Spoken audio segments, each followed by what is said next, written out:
நம்முடைய தமிழ்நாட்டை பொறுத்தவரைக்கும் விளையாட்டுத் துறையில் ஒட்டுமொத்த இந்தியாவிற்கே விளையாட்டுத் துறைக்கான ஒரு தலைநகரமாக மாற்றக்கூடிய பணியில் ஈடுபட்டு தான் நம்முடைய மாண்புமிகு துணை முதலமைச்சர். அதை நம்ம கண்கூடாக பார்ப்போம். ஏன் சமீபத்தில் கூட நடந்து முடிந்த நம்முடைய முதலமைச்சர் கோப்பை, அதாவது தமிழ்நாட்டுடைய ஒலிம்பிக்ஸ் என்று நாம சொல்லிக்கிறோம். அதுலயும் பல பேர், இதுல கூட பல பேர் நீங்க வந்து கலந்துருக்கலாம். சோ இந்த மாதிரியான நிகழ்வை நம்ம நடத்திட்டு இருக்கோம்.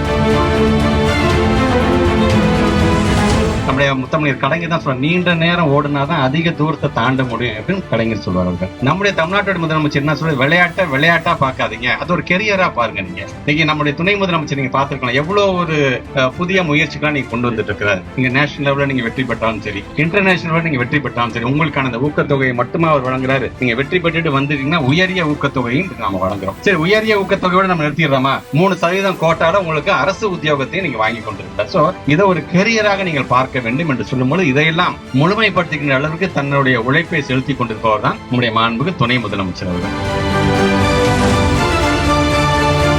எங்களை பொறுத்த வரைக்கும் ஒரு கார்த்திகாவோட நின்றக்கூடாது, ஒரு அபினேஷோட நின்றக்கூடாது. ஒட்டுமொத்த தமிழ்நாட்டிலே ஒவ்வொரு மாவட்டத்திலும் ஒரு 10 கார்த்திகானாச்சும் ஒரு 10 அபினேஷனாகவும் உருவாக வேண்டும் என்கின்ற ஒரு ஆசை. இந்த 4 நாட்கள்ல கிட்டத்தட்ட ஒரு நம்முடைய வீராங்கனைகள் நீங்க மட்டும் கலந்துக்க போறீங்க. 1ஆம் தேதியிலிருந்து நம்முடைய வீரர்கள் எல்லாம் கலந்து கொள்ள இருக்கிறார்கள். எங்களை பொறுத்த வரைக்கும் நாங்க ஏதோ ஒரு குக்கிராமத்திலிருந்து வந்தோம், நான் ஏதோ ஒரு பள்ளியில படிச்சேன், எனக்கு பொருளாதார லெவல்ல எங்களுடைய பேரண்ட்ஸ்க்கு பெருசா எங்களுக்கு வந்து கை கொடுக்க முடியாது, நீங்க கவலைப்பட தேவையில்லை. உங்களுக்கு திறமை ஒன்று இருந்தது என்று சொன்னால் நம்முடைய துணை முதலமைச்சர் கையை பிடிச்சு மேல தூக்கிட்டு வந்துடுறாங்க.